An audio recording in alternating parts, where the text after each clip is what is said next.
एक मयान में दो तलवारें नहीं रह सकती।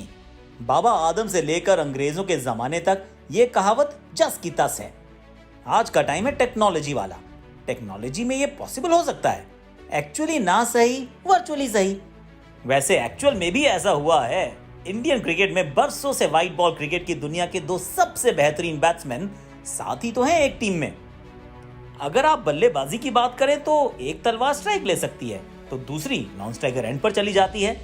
लेकिन अगर बात आए कप्तानी की, राजा बनने की, तो फिर खिंचती है तलवारें, क्योंकि लीडर का मतलब होता है एक सिंहासन, एक सेना का एक ही राजा और एक सेनापति। चाहे बाबा आदम का जमाना हो या अंग्रेजों का या फिर आज का। वैसे तलवारों और सिंहासन के खेल को समझने के लिए बाबा आदम के जमाने में जाने की जरूरत नहीं है। पिछले दशक की तरफ देखना ही तो काफी है।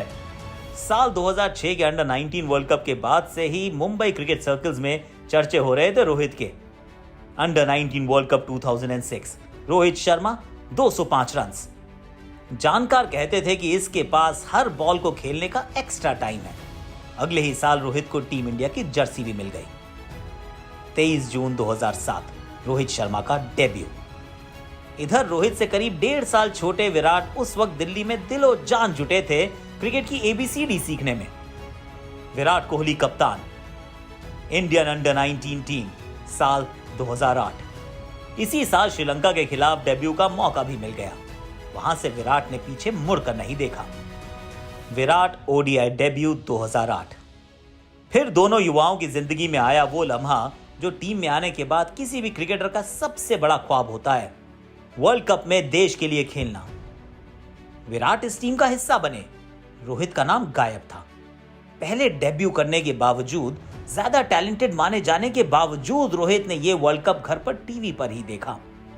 उन्होंने ये भी देखा कि कैसे 2000 वर्ल्ड कप में सचिन और युवराज के बाद अगर किसी के चर्चे थे तो वो सिर्फ विराट के, जिन्होंने मास्टर ब्लास्टर को कंधों पर बिठाकर कहा था, He carried the burden of the nation for 21 years, so it is the time we carried him on our shoulders.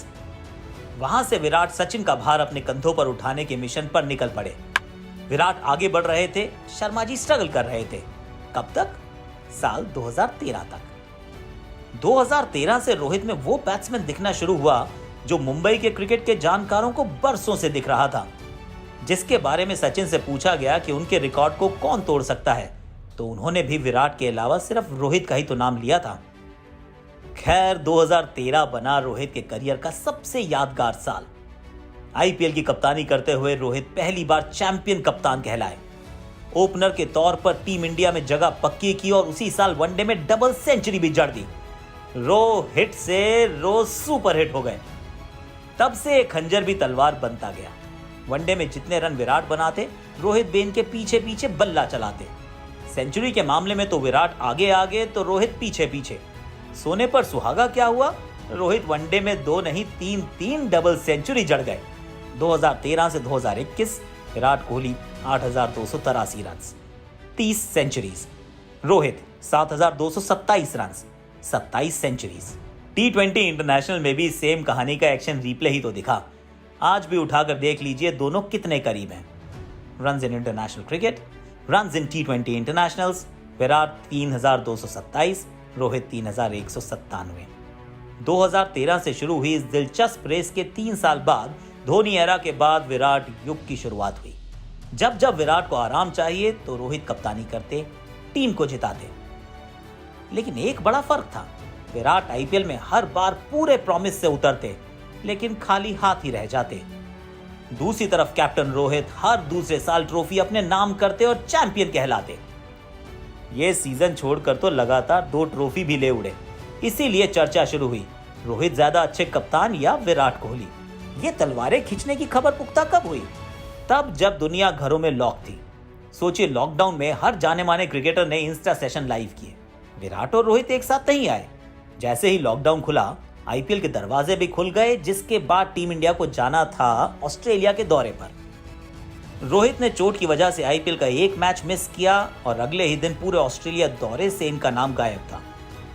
Rohit उसी रात नेट प्रैक्टिस करने मैदान में आ गए। वीडियो डाला जो वायरल होना लाजमी था। फाइनल में रोहित ने हाफ सेंचुरी जड़कर मुंबई इंडियंस को 5वीं बार चैंपियन बनाया। दुबई की वो शाम रोहित के नाम। फिर मैनेजमेंट की तरफ से जानकारी दी गई कि वनडे और टी20 में आराम के बाद ऑस्ट्रेलिया में टेस्ट खेलेंगे रोहित। प्रेस कॉन्फ्रेंस में विराट के जवाब गोलमोल थे।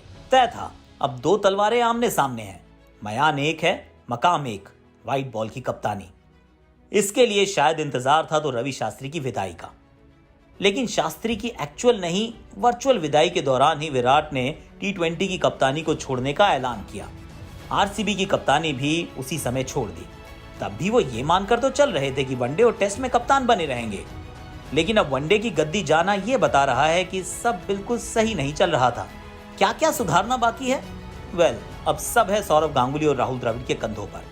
उम्मीद यही है कि विराट और रोहित भी कंधे से कंधा मिलाकर चलेंगे भारतीय क्रिकेट के आने वाले कल के लिए।